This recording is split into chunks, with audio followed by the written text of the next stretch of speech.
Baiklah, Assalamualaikum warahmatullahi wabarakatuh. Eh, Kami ingin mempresentasikan hasil diskusi kami tentang analisis cost volume profit studi kasus pada UMKM Bakmi Mas Bimo yang beranggotakan saya Aidil Zikri, dua Zahwairul Amri, dan tiga Farid Mubarak. Materi pertama ya akan disampaikan oleh Zahwairul Amri. Kepada Amri kita persilahkan.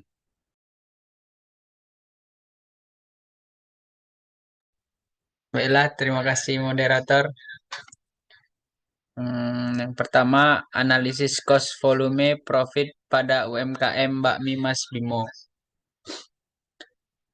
Presentasi ini membahas analisis cost volume profit sebagai alat perencanaan laba pada UMKM Bakmi Mas Bimo di Kota Padang. Studi ini bertujuan memahami hubungan biaya, volume penjualan, dan laba untuk meningkatkan efisiensi dan profitabilitas usaha mikro ini. UMKM Bakmi Mas Bimo berperan strategis dalam perekonomian lokal dengan kapasitas produksi besar dan kontribusi sosial yang signifikan. Melalui analisis CFP, diharapkan dapat membantu pengambilan keputusan bisnis yang lebih tepat dan perencanaan laba yang efektif. Selanjutnya, latar belakang dan rumusan masalah. Latar belakang pertumbuhan UMKM di Indonesia meningkat, termasuk Bakmi Mas Bimo. Analisis CFP membantu memahami hubungan biaya, volume, dan laba untuk perencanaan usaha. Rumusan masalah, berapa laba yang direncanakan, berapa tingkat penjualan untuk target laba, berapa titik impas BEP, berapa margin of safety atau MOS, berapa operating leverage atau OL. Tujuan dan kajian pustaka, tujuan penelitian, mengetahui laba yang direncanakan UMKM Bakmi Mas Bimo. Kedua, menentukan tingkat penjualan untuk mencapai target laba. Ketiga, menentukan nilai BEP, MOS, dan OL.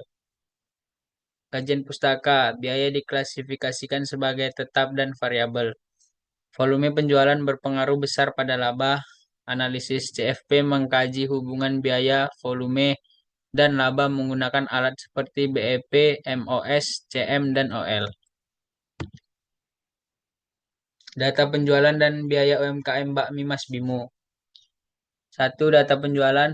Penjualan kuartal pertama 2025 mencapai Rp57.225.000 dengan fluktuasi bulanan tertinggi di Maret. Kedua, biaya variabel. Biaya variabel sebesar Rp19.830.000 meliputi bahan baku, bensin, listrik, gas, dan plastik. Tiga, biaya tetap. Biaya tetap sebesar Rp3.600.000 terdiri dari biaya tenaga kerja langsung dan biaya lain yang tidak berubah dengan volume produksi. Analisis contribution margin atau CM. Definisi CM selisih antara penjualan dan biaya variabel, menunjukkan kontribusi penjualan terhadap laba. Hasil analisis CM total Rp37.395.000 dengan rasio 65%, menunjukkan setiap kenaikan penjualan meningkatkan laba bersih. Implikasi, nilai CM lebih besar dari biaya tetap menandakan usaha dalam kondisi menguntungkan dan tidak rugi.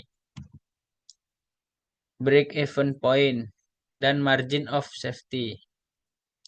Break-even point titik impas sebesar Rp5.538.461 atau 340 unit menandakan UMKM sudah melewati batas BEP dan memperoleh keuntungan.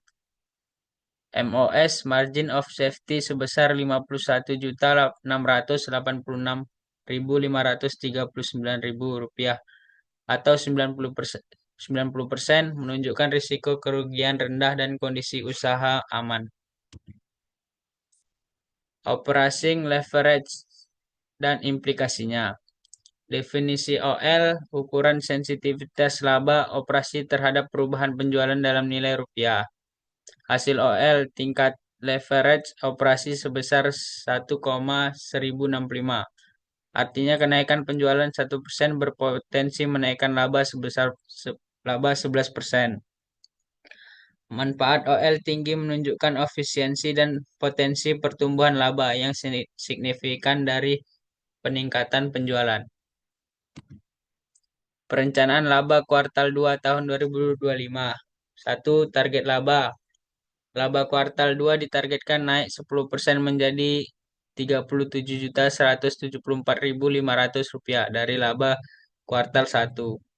Dua, target penjualan. Penjualan yang harus dicapai adalah 2.101 unit untuk memenuhi target laba tersebut. Strategi perencanaan ini didasarkan pada analisis biaya, harga jual, dan volume penjualan untuk mencapai efisiensi dan profitabilitas. Baiklah, terima kasih. Saya kembalikan ke moderator. Baiklah, terima kasih kepada Amri. Selanjutnya materi akan disampaikan oleh Farid. Kepada Farid, silahkan. Terima kasih kepada moderator. Kesimpulan analisis CVP UMKM Bakmi Mas Bimo. Yang pertama yaitu identifikasi biaya. Biaya tetap dan variabel teridentifikasi dengan baik, memudahkan perhitungan titik impas. Kedua, potensi keuntungan. Analisis CVP menunjukkan potensi laba yang baik jika target penjualan tercapai. Yang ketiga adalah pengelolaan keuangan. Laporan laba rugi dan anggaran operasional memberikan gambaran kinerja keuangan yang jelas.